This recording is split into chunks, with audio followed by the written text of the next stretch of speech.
This is not financial advice. It's not legal advice for entertainment, educational purposes only, and everything I say is my opinion.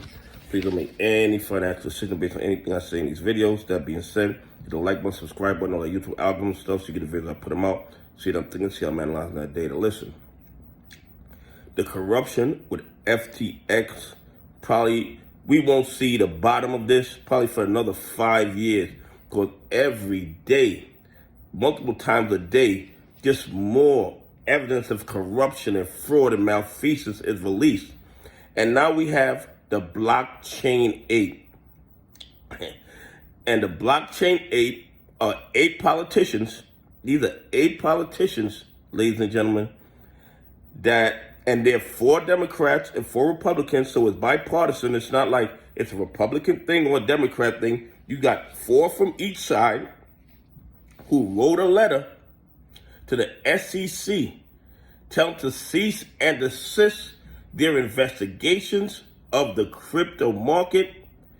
And the thing is, maybe if the SEC had put more pressure on FTX, we might have been able to avoid this monumental collapse. Okay? They questioned whether the SEC authority, or had the authority rather, to make informal inquiries into crypto. Now, these are 8 politicians that are supposed to be working for their constituents and not for their donors. I mean, this is the craziest thing in the world. If you follow my tweets, I'm like, when will these politicians realize that their job is to work for their constituents, not to work for the donors? But they don't care about the constituents. All they care about is getting that money to stay in office. That is all they're concerned about. They're not concerned about taking care of retail investors or pension funds. And you know what they tweeted?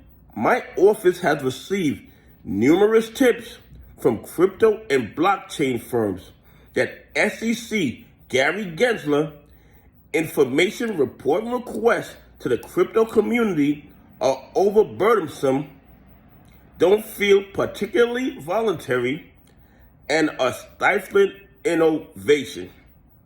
Now, what makes it so crazy about, out of these 8 politicians, 5 of them receive, I don't want to say bribes, but receive donations from FTX. And they had like PACs that had billions of dollars. Well, not billions, rather millions of dollars that was sent to these politicians. So at this point, we know exactly what was going on. Well, I'm not saying FTX put the pressure on them, but I believe FTX put the pressure on them. This is just my opinion. I have no underlying other facts, but my opinion is FTX put the pressure on these guys to put the pressure on the SEC so they could stop investigating them. But had the SEC investigated prior, it might have saved United States investors and institutions, because they don't care about us, but they care about the institutions, would have saved them billions and billions of dollars. And the thing is, as far as I'm concerned, this hasn't ended.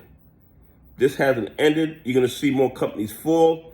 I see Genesis on the block. I see Coinbase on the block.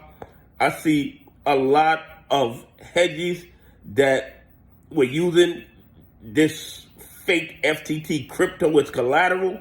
So their liquidity is drying up. And you know I love when their liquidity dry up, because when their liquidity dry up, in my opinion, and I'm telling you to buy, hold, or sell, but it brings us closer to the MOASS, because there will be margin calls, there will be forced liquidations, and they will be forced to cover their shorts, and we will see a generational transfer of wealth. Anyway, hit the like button, subscribe button on that YouTube algorithm stuff, and tell me what you think about the blockchain 8 putting pressure on the SEC not to do a proper investigation into crypto fraud. Anyway, have a great day. God bless. And I appreciate y'all on this journey with me.